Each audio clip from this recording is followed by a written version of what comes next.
ನಮಸ್ತೆ. ಇವರು ರಾಜಕಾರಣಿಗಳು, ಅಂದರೆ ರಾಜಕೀಯದಲ್ಲಿ ಈಗಿದ್ದಾರೆ. ಸೊ ಅವ್ರ ಕೈಗಳನ್ನ ನಾನು ನಿಮಗೆ ತೋರ್ಸೋಕ್ಕೆ ಇಷ್ಟಪಡ್ತೀನಿ.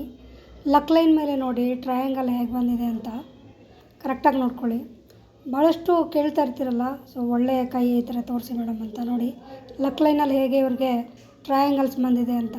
ಸೊ ಈಗ ಇದು ಜೀವನ ರೇಖೆ ಮೇಲೆ ಗ್ರೋತ್ ಲೈನ್ಸ್ ನೋಡಿ ಎಷ್ಟು ಚೆನ್ನಾಗಿದೆ. ಲಕ್ ಲೈನ್ ನೋಡಿ ಎಷ್ಟು ಸೂಪರ್ ಆಗಿದೆ. ಎಲ್ಲೂ ಕಟ್ಟಾಗಿಲ್ಲ, ಯಾವ ಲೈನು ಇಲ್ಲಿ ಅಡೆತಡೆ ಉಂಟು ಮಾಡಲ್ಲ ಅಂತ ಹೇಳ್ತೀವಿ. ಇಲ್ಲಿ ಒಂದು ಬಾಕ್ಸ್ ಬಂದಿದೆ. ಅವರು ಭಾಳಷ್ಟು ಆಸ್ತಿ ಮಾಡ್ತಾರೆ, ಮಾಡಲೇಬೇಕು, ಯಾಕಂದರೆ ರಾಜಕಾರಣಿಗಳು.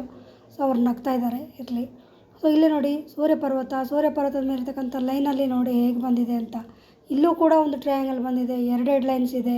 ಹೀಗಿದ್ದಾಗ ಭಾಳಷ್ಟು ಉನ್ನತ ಸ್ಥಾನಕ್ಕೆ ಹೋಗ್ತಾರೆ ಅಂತ ಹೇಳ್ತೀವಿ. ಅವರು ಈಗಾಗಲೇ ಉನ್ನತ ಸ್ಥಾನದಲ್ಲಿ ಇದ್ದಾರೆ. ಆದರೂ ಕೂಡ ಅವ್ರು ಹ್ಯಾಂಡ್ ರೈಡಿಂಗ್ ಮಾಡ್ಕೊಳ್ಳೋಕೆ ಬಂದಿದ್ದರು. ಭಾಳ ಖುಷಿ ಆಯಿತು ಸರ್. ಅವ್ರು ಯಾರು ಅಂತ ನಿಮಗೂ ಗೊತ್ತು.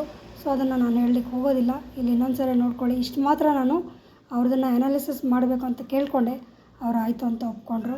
ನೋಡಿ, ನಾನು ನಿಮ್ಗೆ ತೋರಿಸ್ಬೇಕು ಯಾವ ಥರದಲ್ಲಿ ಟ್ರಯಾಂಗಲ್ ಬಂದಿರ್ತವೆ. ಮನಿ ಟ್ರಯಾಂಗಲ್ ಅಂತ ಹೇಳ್ತೀವಿ ನಾವು. ಲಕ್ ಲೈನ್ ಮೇಲೆ ಈ ರೀತಿ ಟ್ರಯಾಂಗಲ್ ಬರೋದು ಭಾಳಷ್ಟು ಅದೃಷ್ಟ. ನಾನು ಇಷ್ಟೇ ಚಿಕ್ಕದಾಗಿ ವಿಡಿಯೋ ಮಾಡಿದೆ. ಅವ್ರದ್ದು ಭಾಳಷ್ಟು ಸಂತೋಷಪಟ್ಟರು, ಕೇಳಿದರು. ಈ ಥರದಲ್ಲಿ ಭಾಗ್ಯಗಳು ಅವ್ರಿಗೆ ಕೆಲವೊಂದು ಇನ್ನೊಂದು ಬೇರೆ ಒಂದಷ್ಟು ನೆಗೆಟಿವ್ ಇತ್ತು, ಅದನ್ನು ಹೇಳಿದ್ದೀನಿ. ಅದೆಲ್ಲ ಇಲ್ಲಿ ಬೇಡ.